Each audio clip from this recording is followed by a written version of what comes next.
Buonasera amici, benvenuti a questa nuova puntata di Benessere e Bellessere e qui con me, come sempre, Marco Ludovico. Ciao Marco! Ciao Serena, ciao a tutti, ben ritrovati. Non Serena, Allora, ma Marco, ecco. eccoci qua e iniziamo già così stasera. Ok, Marco, questa sera parliamo di terapie, trattamenti, esseni egizi e le antiche pratiche di Iside e lo facciamo con il nostro ospite Luca Bergonzini. Ciao Luca! Ciao Serena, ciao Marco, buonasera a tutti, grazie per avermi invitato in questa bellissima trasmissione, sono davvero molto grato. Grazie a te. Grazie a te, infatti Luca per aver accettato. Invece vedi, con te Marco ci ha azzeccato il nome, insomma, l'ha messo giusto. Siamo partiti bene stasera.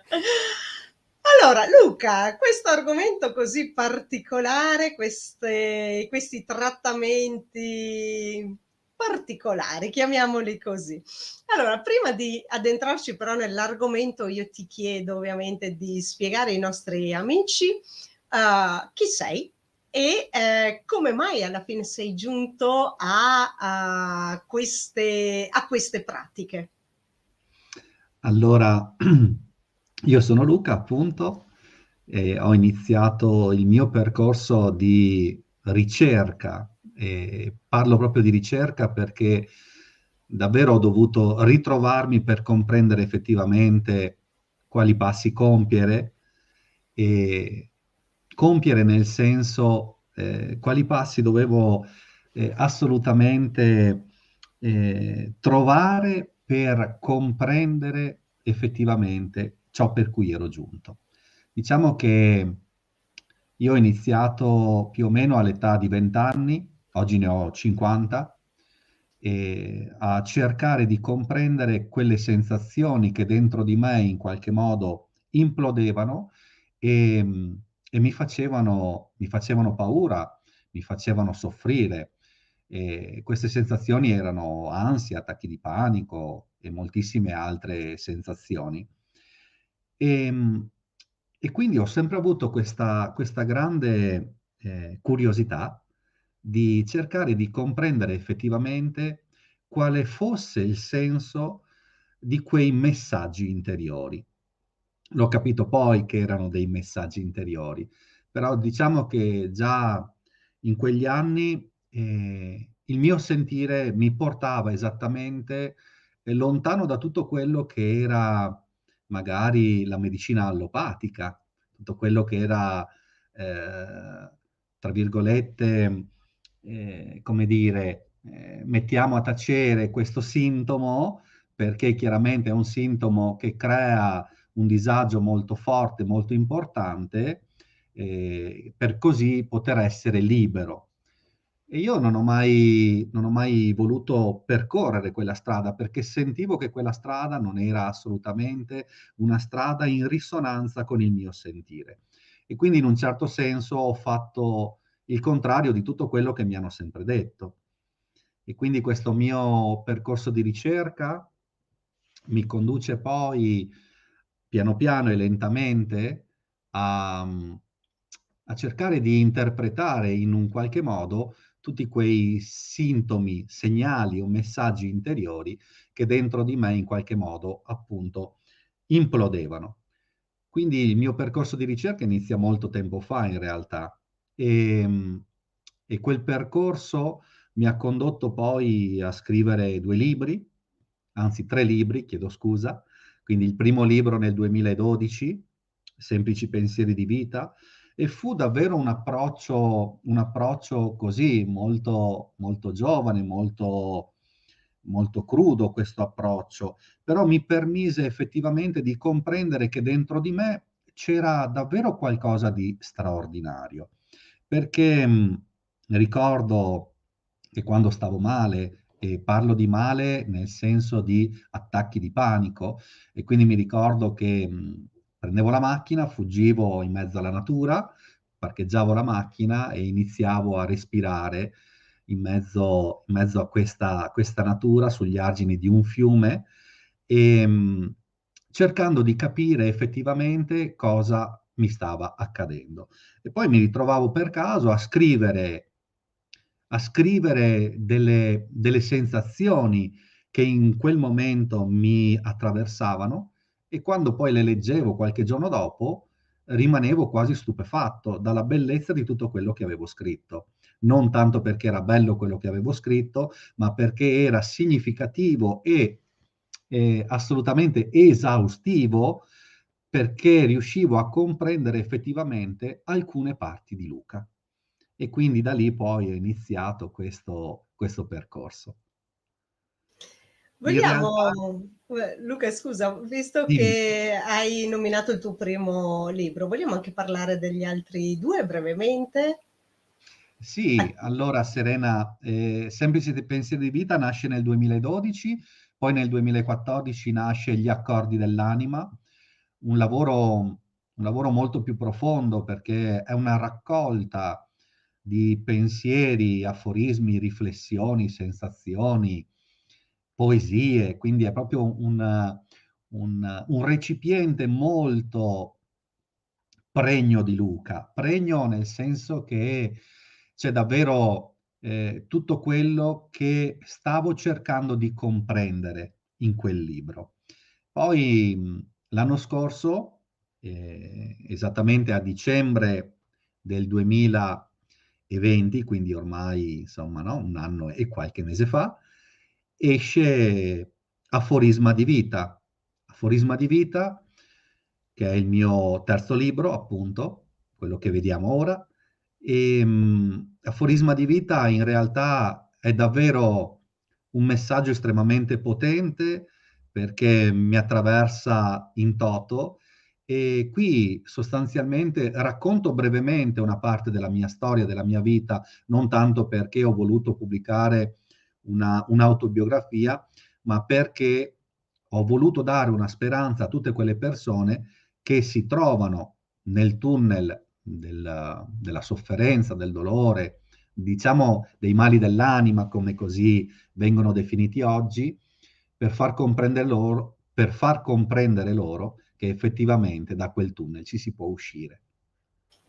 È bellissima questa cosa, anche dare sempre un barlume di speranza a coloro che magari pensano: "Bah, io non ce la farò mai". In realtà c'è sempre la possibilità, però bisogna trovare la via giusta. Su questo insomma credo che siamo tutti d'accordo.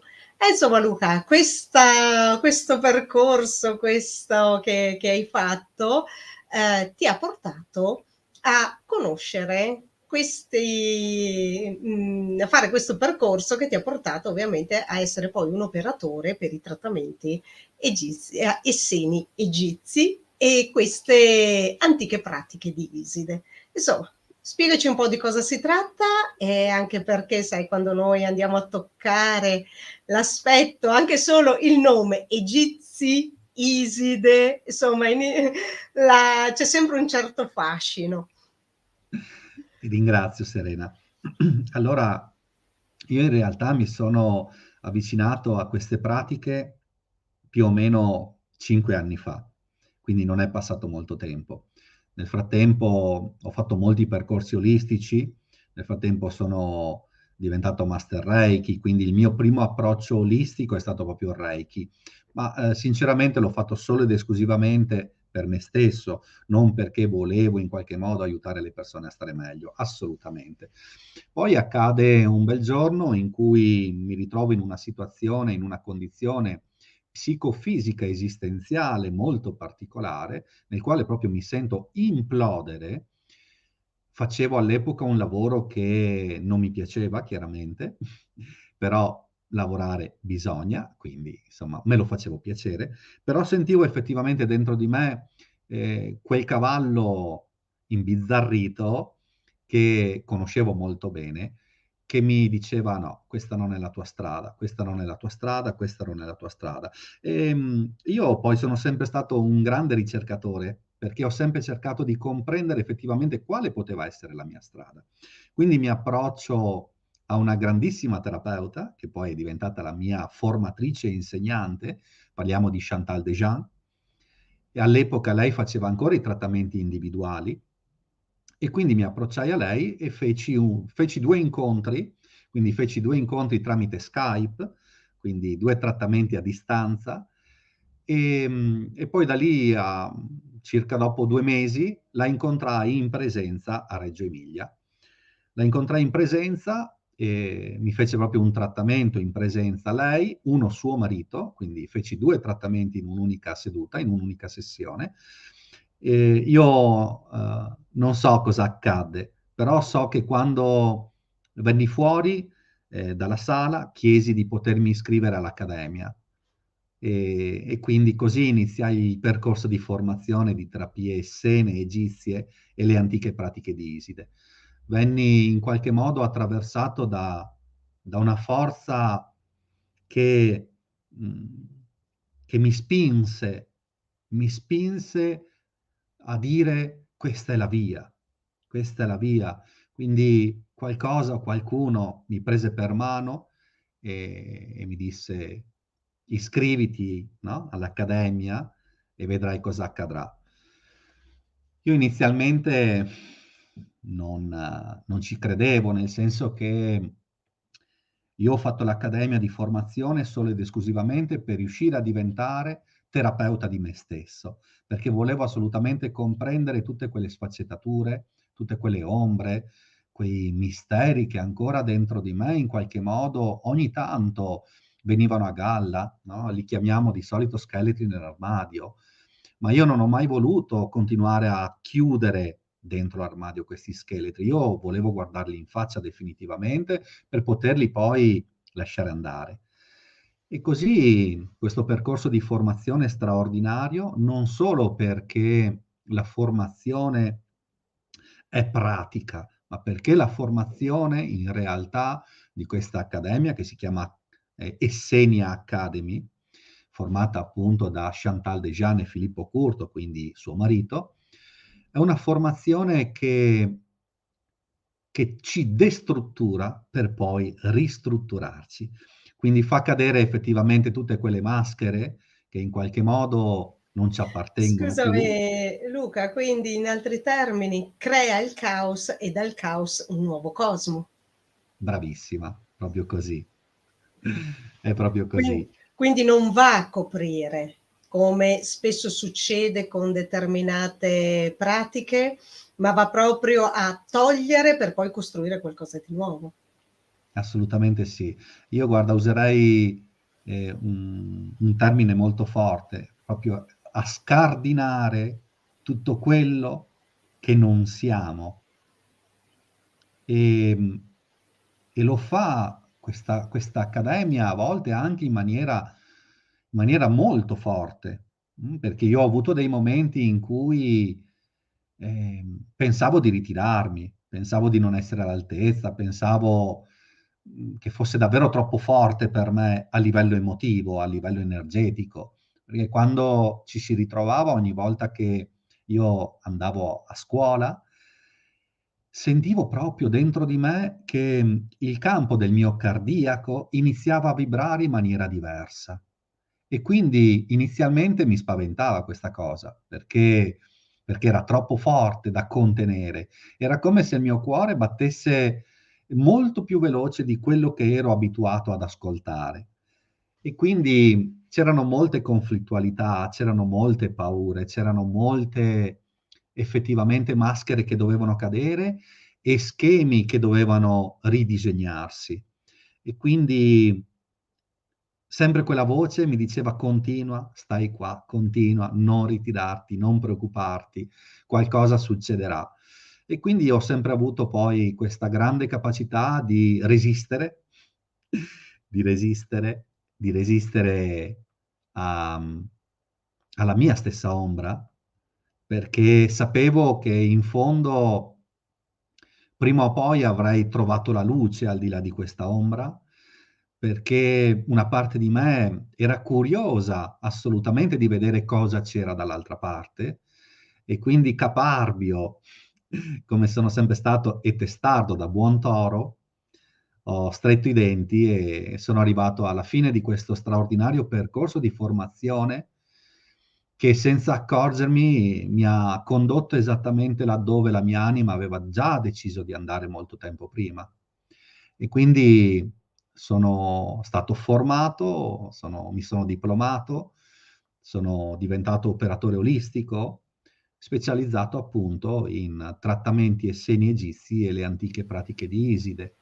Questi trattamenti mi hanno in realtà, per certi aspetti, riportato a casa, mi hanno fatto ricordare, mi hanno fatto sentire, mi hanno attraversato, mi hanno destrutturato e mi hanno riformato, riforgiandomi e facendomi vedere che io ero esattamente quello che da tanto tempo avevo chiesto di essere, semplicemente al servizio della vita, al servizio di Dio, al servizio dell'amore.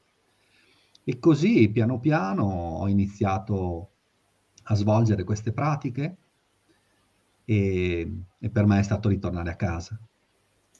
Bellissimo quello che stai dicendo. Il ritorno a casa dà sempre un senso di armonia e di pace, di tranquillità, di serenità, quindi questo è molto bello. Senti Luca, qualcuno si chiede come mai questo collegamento esseni-egizi? Allora, in realtà queste pratiche sono delle pratiche molto antiche, che da quello che siamo riusciti un po' così a comprendere, anche grazie ai nostri formatori, giungono da molto lontano, giungono da tempi estremamente lontani, dai tempi delle stelle, e poi sono stati portati e tramandati agli Egizi.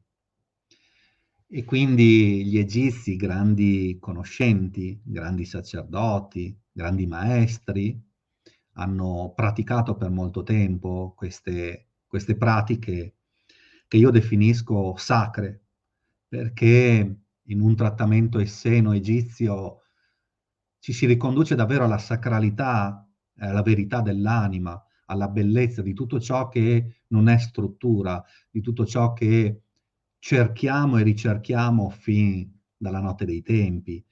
E quello che cerchiamo è esattamente il collegamento con la nostra anima, il capire davvero chi siamo e cosa siamo venuti a fare.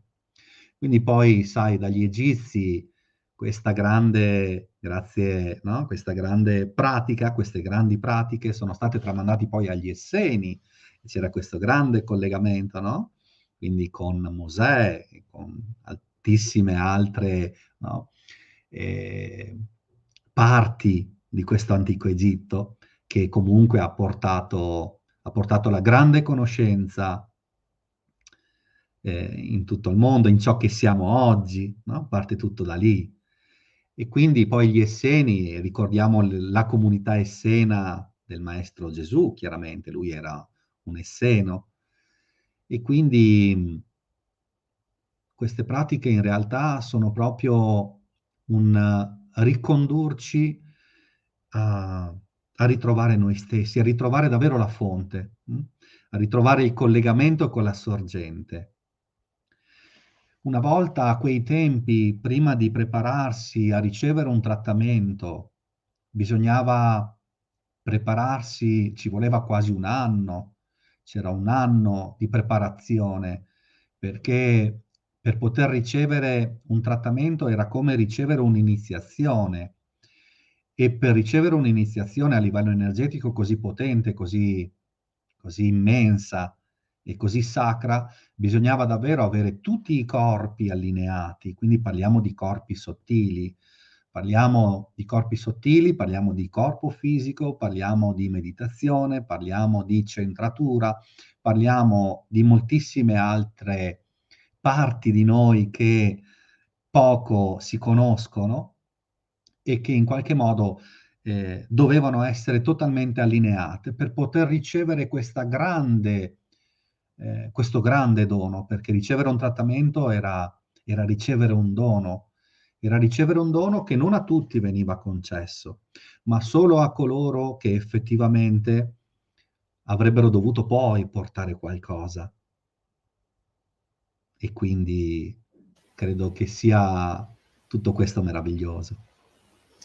Quindi su cosa si basano in realtà questi trattamenti, questo percorso, poi consigli magari che possono essere dati anche nella quotidianità? Cioè quali sono le, chiamiamole tecniche, a me piace poco come termine, però giusto per capirsi, che tu hai parlato per esempio di meditazione, adesso non so se sia una delle tecniche che vengono utilizzate su queste pratiche, nel senso che io Serena decido di venire a fare un trattamento con te o fare un percorso con te, cosa mi devo aspettare? Ovviamente su quello che possiamo dire.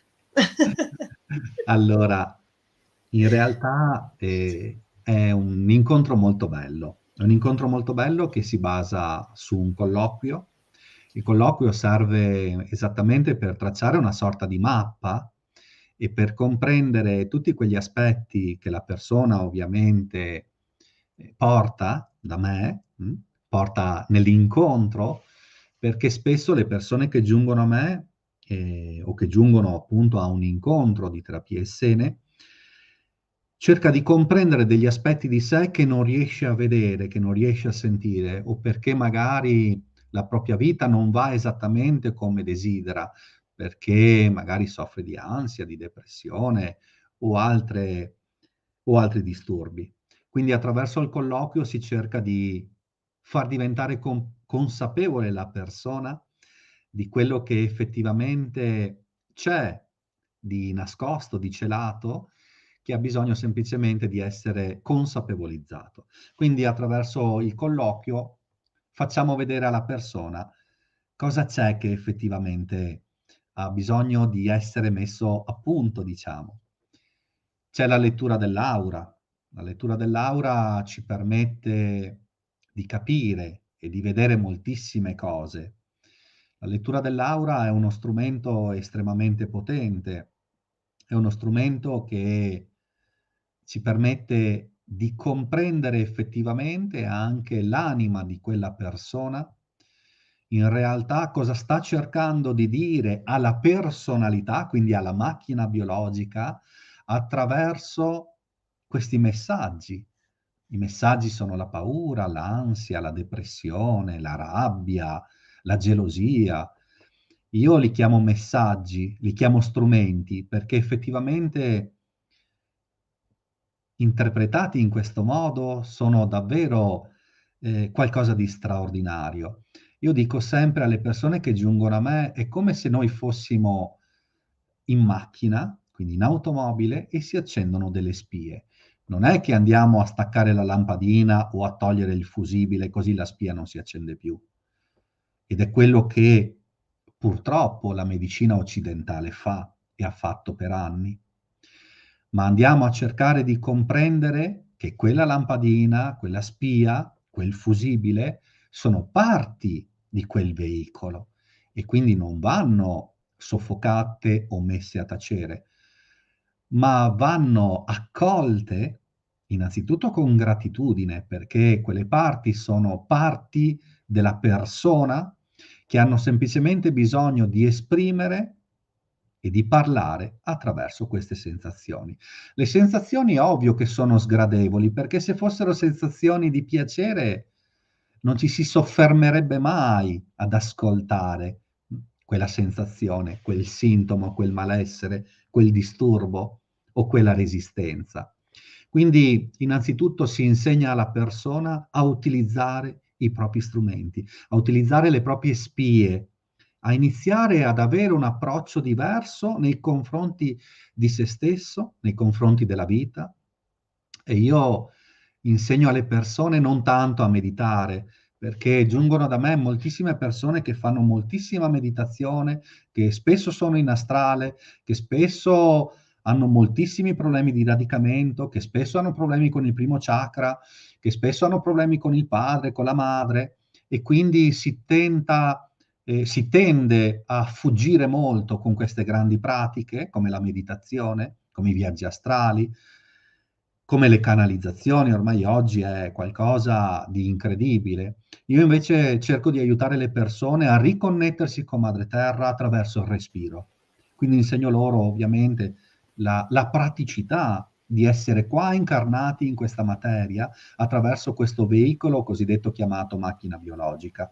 E quindi aiuto le Infatti, persone. Luca, perdonami se ti Scusami. interrompo, in effetti hai toccato secondo me un tasto molto molto interessante, che è ciò che anch'io ho rilevato, ma probabilmente perché l'ho sperimentato anch'io prima magari di consapevolizzarmene, questo aspetto che si ricerca sempre la cosiddetta spiritualità come qualcosa di più elevato inteso come altri livelli di energia, chiamiamolo, o di esistenza. In realtà noi viviamo su un pianeta che è materiale, ci incarniamo su un corpo che è materia, e quindi significa che questo corpo ci serve, quindi il radicamento di cui tu stavi parlando è qualcosa di fondamentale.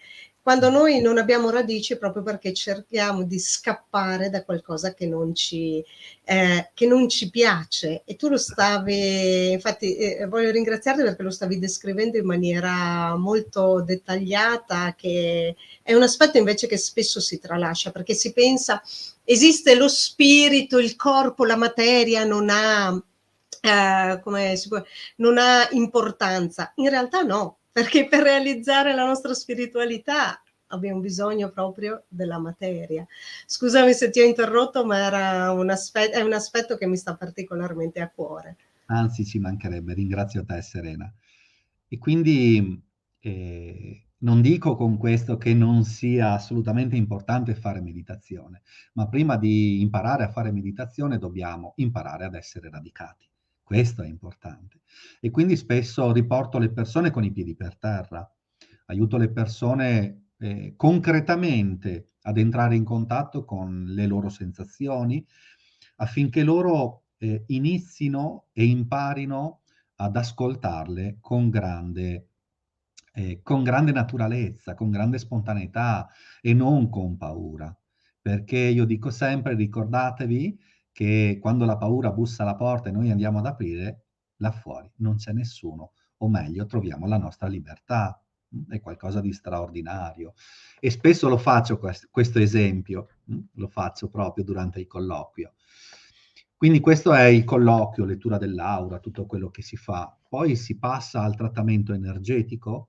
Il trattamento energetico è qualcosa, a mio avviso, di straordinario, sia per me come operatore, perché ogni volta è, è fare da ponte con coloro o colui che sta là sopra, e, e semplicemente seguire il proprio cuore. Il terapeuta in realtà non è un guaritore, non è un oracolo, ma il terapeuta è semplicemente uno strumento che mette a disposizione il proprio cuore, la propria macchina biologica, il servizio alla quale ha detto sì, per poter aiutare la persona che si affida al terapeuta. Terapeuta perché così veniva chiamato ai tempi degli Egizi e degli Esseni. Poi va bene, siamo in Italia, alcuni termini non potremmo usarli, ma noi ce ne freghiamo. Io sono un operatore olistico, quindi va bene così. Volevo... Diciamo, scusa Luca, che operatore va bene perché tramite la tua opera aiuti ovviamente gli altri, quindi utilizziamo i termini così, Esatto, anche se in realtà probabilmente terapeuta è il termine più corretto. operiamo con l'energia, dai, Ecco. operiamo attraverso l'energia. In realtà, sai, io come operatore, quando faccio un trattamento, vengo pervaso dalla magnificenza della vita, dalla bellezza. Noi abbiamo moltissimi strumenti, allora noi utilizziamo le quinte essenze spagiriche, ne abbiamo diverse. Le essenze spagiriche, quindi la spagiria è sempre un'antica arte egizia, quindi abbiamo sempre questi strumenti che partono da molto lontano, che provengono da molto lontano. Diciamo che le quintessenze spagiriche sono di per sé già uno strumento estremamente potente, se utilizzato con grande consapevolezza. Quindi la quintessenza viene diluita con un olio vettore, chiaramente, e messa su alcuni punti della pelle della persona. E poi in base al tipo di problematica che andiamo a trattare, utilizziamo ovviamente una quintessenza diversa dall'altra. Poi utilizziamo il respiro. Io, ad esempio, sono uno di quegli operatori che utilizza molto il respiro. È come se ci fosse un soffio che mi attraversa e quel soffio io lo devo assolutamente manifestare attraverso il respiro. Quindi la persona, in qualche modo, mi sente respirare in maniera totalmente diversa.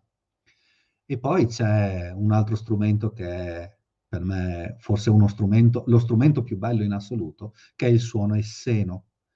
Il suono esseno è questo grande strumento, questa grande musica che viene emessa dal diaframma, perché parte, almeno a me, parte dal diaframma.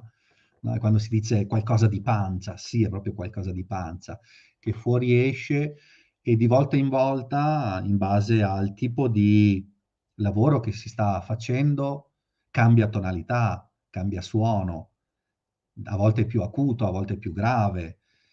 E, e spesso la potenza del suono esseno già di per sé è un trattamento, perché ha la capacità di ripulire, di riportare in risonanza, di trasformare e addirittura di trasmutare alcuni blocchi energetici che ci sono all'interno della persona. Noi lavoriamo sui nadi, che sono queste grandi arterie energetiche, no, della medicina tradizionale cinese. Lavoriamo sui chakra, sui sottochakra, lavoriamo su tutti questi punti e centri energetici, lavoriamo sugli organi, e gli organi, quando lavoriamo sugli organi, lavoriamo in eterico, chiaramente, però l'organo ha una sua dimensione eterica, energetica.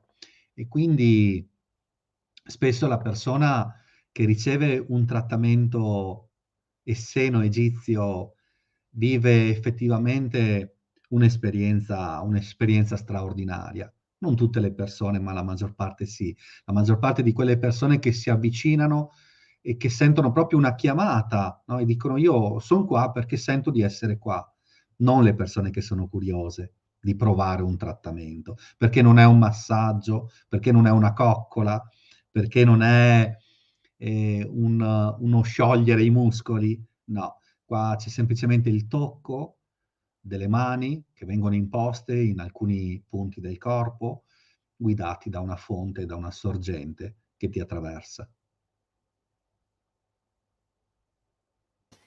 Grazie Luca, a parte che cioè, io voglio farti i complimenti perché quando parli si sente proprio questo entusiasmo che cioè, lo trapeli, cioè proprio esce da qualsiasi tuo punto, quindi, e nonostante gli occhiali si vede la luce negli occhi, quindi è bellissima sta cosa, quindi veramente si sente proprio questo tuo, non la voglio chiamare passione, però proprio che energeticamente ti appartiene questa pratica.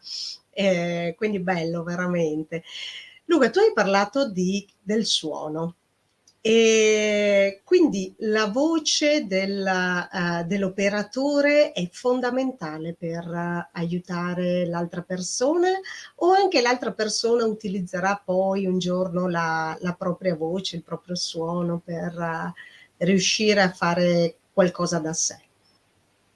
Allora in realtà no, in realtà il suono esseno lo utilizza l'operatore, lo utilizza solo l'operatore. È qualcosa in realtà che non si impara, anche se poi all'accademia ci spiegano per filo e per segno che questo suono è un suono primordiale, no? Che parte dall'aum, chiaramente, però è qualcosa che è già dentro l'operatore, perché io non ho dovuto fare pratica, non ho dovuto studiare, non ho dovuto capire, è uscito da sé e quindi è qualcosa, ed è per quello che prima dicevo che ha questa grande potenza il suono. Poi al di là che alcune persone che mi dicono ma che strumento utilizzavi, no? Sembra qualcosa di magico effettivamente. Io a volte rimango incredulo da quello che esce, dalla potenza, no? Di questo suono. E quando lo ricevetti per la prima volta da Chantal ne rimasi estasiato. Sentii proprio il mio corpo vibrare e, e cambiare frequenza.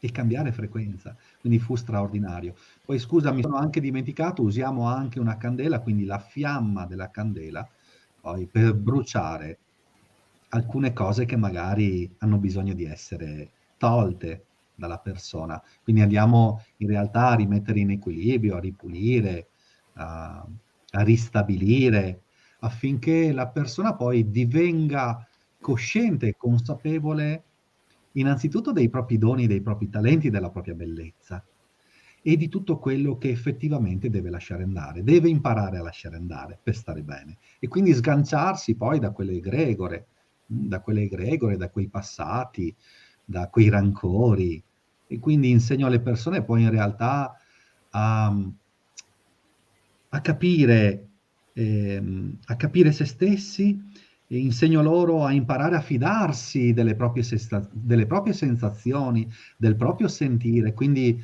a fidarsi nuovamente di se stessi, perché poi alla fine è questo che è importante. Io quando dico non possiamo affidarci se non ci fidiamo di noi. E quindi bisogna imparare a fidarsi di noi stessi per poterci affidare totalmente al divino. Questo è, io condivido benissimo Luca, anche perché io magari lo dico in maniera un po' diversa, dico devi salvare te stesso se vuoi salvare gli altri, quindi salvare se stessi vuol dire ovviamente in primis ritornare all'integrità, ritornare a quell'aspetto di cui tu parlavi prima, in cui se vogliamo espandere i nostri rami dobbiamo avere radici solide, perché se no non possiamo farcela a vivere, continueremo sempre e solo sopravvivere. Io a questo punto vorrei chiedere a Marco se ha qualcosa da chiedere, qualcosa da dire, insomma, cioè, che se te ne sei stato lì zitto tutto il tempo.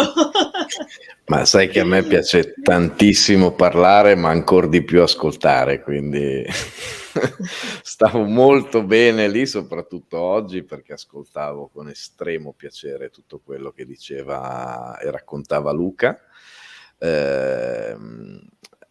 Io penso possa essere anche interessante poi per tutte le persone che dovessero ascoltare questa intervista, anche capire un po' i passaggi intermedi, quindi come è iniziato, ci aveva raccontato appunto quando aveva questi attacchi di panico che scappava in questo bosco, in questa foresta vicino al fiume, ma come magari sono cominciati questi sintomi appunto, questi problemi, come si sono evoluti e come poi all'inizio, al perfezionamento di questo percorso, hanno fatto la strada diametralmente inversa, perché immagino non sia stato uno schioccare di dita, ma immagino ci sia stato un incremento iniziale e una discesa finale che richiama una piramide, giusto per rimanere in tema.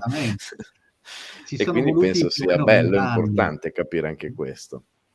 Ci sono voluti più o meno 20 anni, ti ringrazio Marco per questa domanda molto interessante, soprattutto probabilmente per le persone che stanno a casa, che ci ascoltano. In realtà, allora io ho avuto l'inizio di questi attacchi di panico più o meno all'età di 19 anni e sono durati fino ai 40 buoni. Sono durati fino ai 40 buoni. Perché e da dove sono partiti? Allora, sono partiti in realtà quando ero piccolo, all'età di 12 anni, ho perso mamma, quindi sono rimasto praticamente senza la mamma. E questa grande rabbia verso tutto quello che poteva essere Dio, la Chiesa, quello che un bambino di 12 anni ha nel cuore e vede perché poi tra l'altro mia mamma era molto cattolica e cristiana e praticante, quindi tutte le domeniche si andava a messa, insomma, tutte queste cose qua. E quindi io ho avuto immediatamente questa grande ribellione contro tutto quello che era il sistema, perché era già quello un sistema alla quale io non volevo più essere in qualche modo allineato, perché sentivo di non essere quel sistema. E quindi in realtà gli attacchi di panico sono arrivati in un momento della mia vita proprio in tempo per salvarmi la vita. Perché?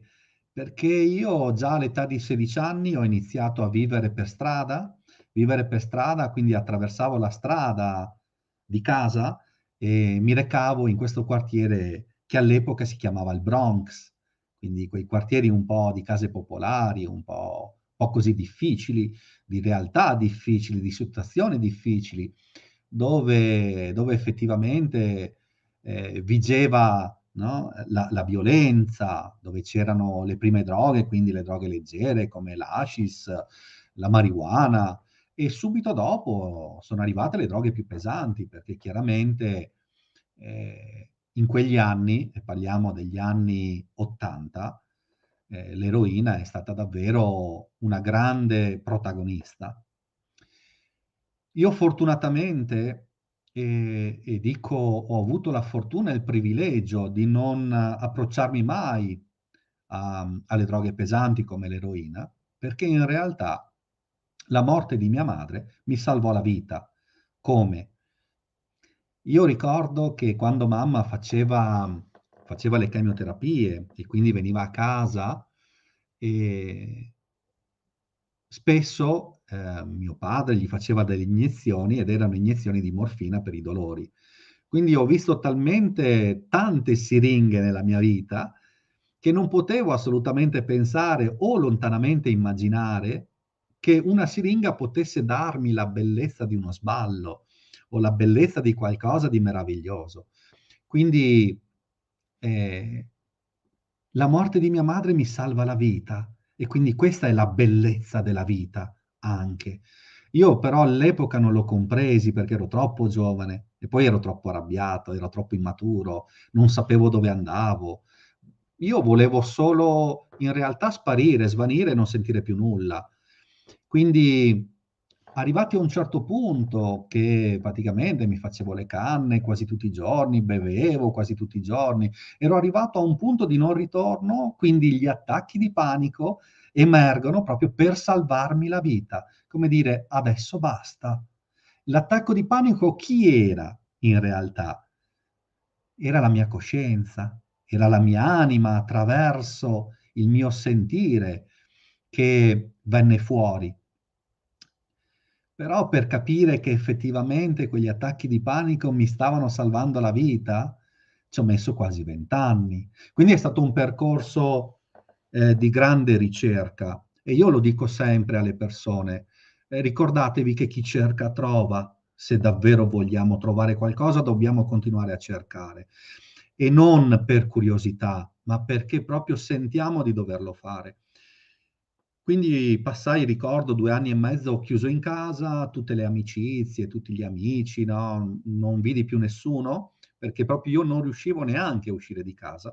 E ricordo un bel giorno andai dal medico di base e mi disse: "Ah sì, sì, ho capito, non ti preoccupare", e mi diede una ricetta e io ricordo che gli chiesi: "Scusi dottore, ma cosa sono queste medicine? Sono psicofarmaci?"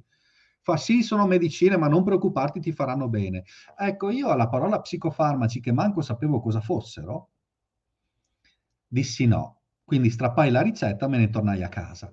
E da lì continuai a cercare, feci un sacco di visite, neurologi, visite cardiologiche, feci una montagna di visite e tutti gli specialisti mi dicevano che l'unica via era il farmaco. E io ogni volta che mi dicevano questo mi incazzavo ancora di più, finché a un certo punto ho detto: "Beh, sa cosa le dico dottore? Io mi terrò i miei attacchi di panico, ma almeno sarò normale, riuscirò a ragionare". E quindi la droga, quindi le droghe leggere, l'alcol, anche loro mi hanno salvato la vita, perché mi hanno ricordato che fuggire in realtà da se stessi attraverso qualcosa, attraverso una sostanza che mette a tacere, in realtà non è la cura, non è la guarigione. E quindi ho continuato a cercare, mi sono approcciato, ricordo all'epoca, ai primi trattamenti di pranoterapia da una signora di Padova, che mi aiutò moltissimo. Poi decisi di fare un percorso di psicoterapia, ma le terapeute che incontravo non mi piacevano, non comprendevano e secondo me non erano abbastanza capaci di comprendere quello che dentro di me c'era e quindi cambiavo, mi arrendevo, cambiavo, mi arrendevo, cambiavo, mi arrendevo, finché poi ho trovato una persona capace, ho fatto questo percorso di 7 anni di psicoterapia, ma nel frattempo ho provato moltissimi trattamenti olistici. E anche nel mondo dell'olismo ho trovato moltissime persone, a mio avviso, non capaci di gestire la propria energia e quindi senza avere rispetto e delicatezza della persona che si trovava tra le loro mani. Ed è questo anche che mi ha fatto innamorare dei trattamenti esseni egizi, perché? Perché c'è un grande rispetto del sentire della persona. Io non vado mai con la vanga a scavare dentro la persona e dire bene, tiriamo fuori tutto, la persona va fuori e non la vedi più. Perché? Per forza non la vedi più. Ha sbarellato talmente tanto che dice, ma questo è fuori, è troppo forte, no? E quindi anche questa grande sensibilità che mi appartiene, grazie al mio passato, chiaramente mi permette di lavorare per gradi. Ma tornando al discorso della ricerca e del ritrovamento di Luca, a un certo punto ho iniziato a parlare con i miei attacchi di panico e a dire, ma scusa un attimo, ma mi fermo un attimo, ma perché io non li devo più volere, li devo respingere e devo averne paura? Ma perché non li accolgo?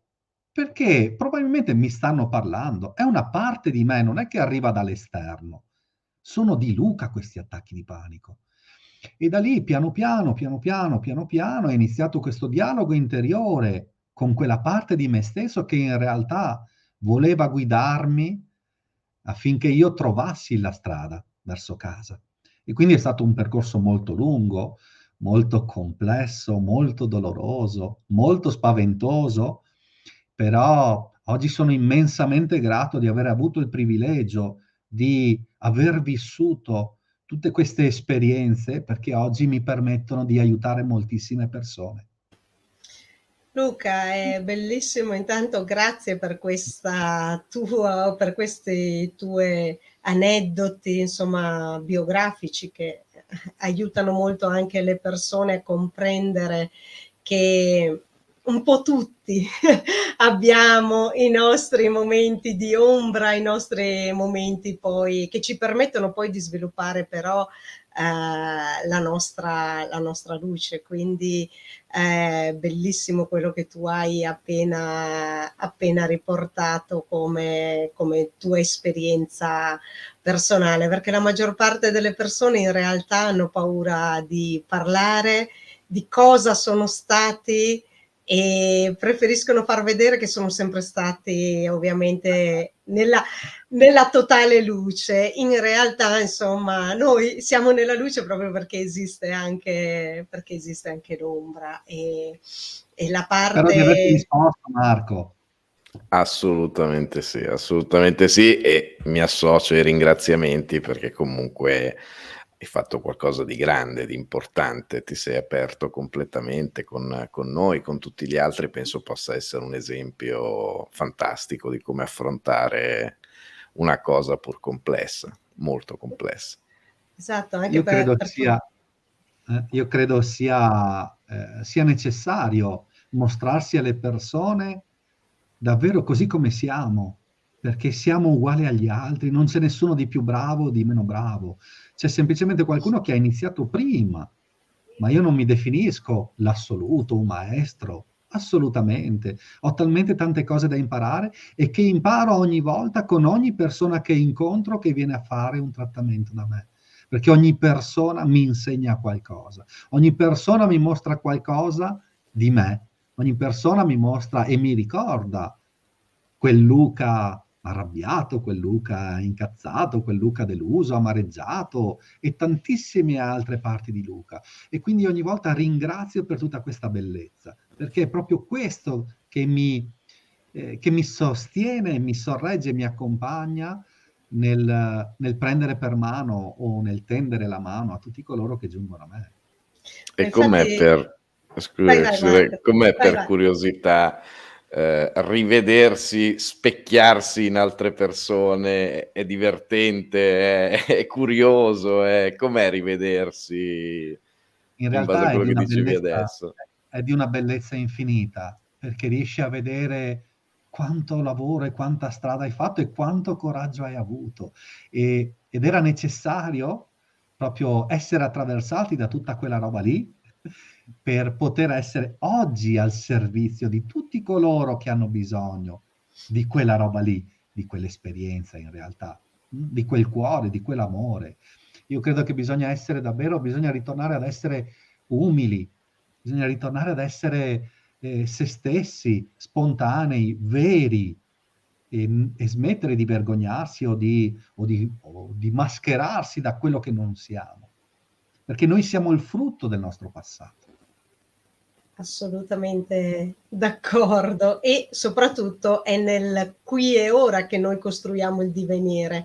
Quindi siamo il frutto di quello che siamo stati, ma oggi possiamo cogliere appunto ciò che ci è utile, lasciare andare ciò che è inutile e dannoso e costruire, come dicevi prima, qualcosa di nuovo. Infatti questa tua esperienza ci fa capire come tu, Luca, sei stato disposto a pagare il prezzo per conoscere il tuo valore.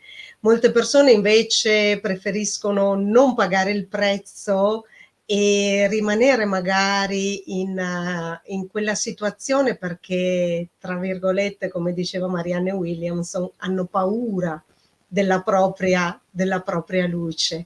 Però per scoprire la propria luce, quindi il proprio valore, bisogna essere disposti a pagare un prezzo. E il prezzo, per esempio, per te sono state la morte della mamma, è stata la droga, l'alcol, l'attacco di panico, eccetera. E poi, insomma, ognuno poi ha le proprie. Però una volta che tu scopri che questo è solo il prezzo, beh, è lì che poi si aprono, come dico io, le infinite possibilità di realizzazione.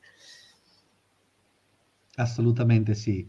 Io credo in realtà che, che tutto quello che la vita ci dona, anche le cose più dolorose, siano solo, sempre ed esclusivamente propedeutiche alla nostra evoluzione.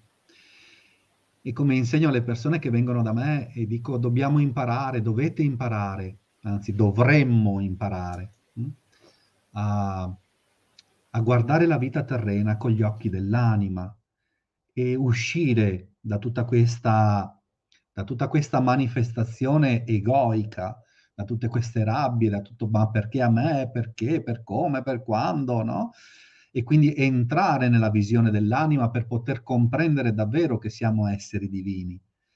Ma quando dico esseri divini, lo dico con tutto il cuore, perché noi siamo al servizio di Dio, siamo al servizio dell'amore, siamo al servizio della vita ed è giusto che ognuno di noi, con i propri talenti, porti in questo mondo, in questo nuovo mondo che abbiamo già iniziato a costruire da molto tempo, dietro le quinte, piano piano, e sarà questo davvero a portare il cambiamento, a portare l'amore, la consapevolezza. Io dico sempre che possiamo vivere in questa dimensione già nel regno dei cieli, perché il regno dei cieli è già dentro di noi, è nel nostro cuore. E quindi viviamola questa bellezza, questa meravigliosa esperienza chiamata vita. Grazie Luca. Allora, prima di passare alla chicca finale, diciamo così, se le persone vogliono contattarti, venirti a trovare, come possono fare? Allora, io ho un sito web che è luca-b.it, il meno è il trattino a metà. E lì c'è la mia email, comunque sui social mi si trova ovunque, Luca B, Luca Bergonzini, Luca Aforisma di Vita, insomma ci sono i miei contatti ovunque. E eventualmente, se poi una persona vuole capire un po' di più, c'è il sito di Essenia Academy, dove ci siamo noi operatori olistici situati in tutta Italia. Quindi insomma io lavoro in diverse zone, lavoro in Emilia Romagna, quindi lavoro a Modena, lavoro a Treviso, lavoro a Rovigo, lavoro a Verona, lavoro a Manerba del Garda in provincia di Brescia, quindi insomma io lavoro un po' di qua, un po' di là, ecco. Sei un po' ovunque. Esatto, esatto. Allora Marco, non so se c'è qualcos'altro che vuoi chiedere a Luca in conclusione. Beh, forse per me andrei avanti non ore ma giorni, quindi, però purtroppo il tempo è stato tiranno. Quello che posso dire è che sembrerà insolito, sembrerà casuale, ma io e Luca abbiamo una storia molto, molto, molto simile, quindi mi sono anche rivisto molto in quello che raccontava, in quello che diceva. Molto più simile di come può sembrare, quasi identica, diciamo, mettiamola così. Fantastico. Grazie Marco. Luca, allora, visto che tu hai scritto il libro Aforisma di vita, ci vuoi lasciare con un aforisma? Sì, assolutamente. Secondo me è uno dei più belli che ho scritto. Bisogna imparare a galleggiare anche all'inferno, così quando raggiungeremo il paradiso riusciremo anche a volare. Bellissima, fantastica direi. Allora Luca, ecco qua ovviamente la copertina del libro, che lo ricordiamo Luca si può trovare in tutte le librerie, giusto? Si può trovare ovunque, chiaramente in qualsiasi libreria, dal libraio di fiducia basta ordinarlo, chiaramente, in tutto il territorio nazionale, oppure online, ovunque o addirittura sul mio sito. Quindi, insomma, il libro c'è ovunque. Perfetto, quindi il libro lo possono trovare, non hanno scusanti. Quindi, Luca, noi ti ringraziamo per questo dialogo bellissimo, per tutto quello che ci hai detto oggi. Voglio ricordare ai nostri amici che sono in ascolto che poi i tuoi contatti li trovano anche nella descrizione del video. Quindi insomma se vogliono contattarti basta che se non si ricordano ovviamente quello che hanno sentito lo possono trovare scritto lì. Quindi Luca, noi ti ringraziamo tanto, un ultimo saluto.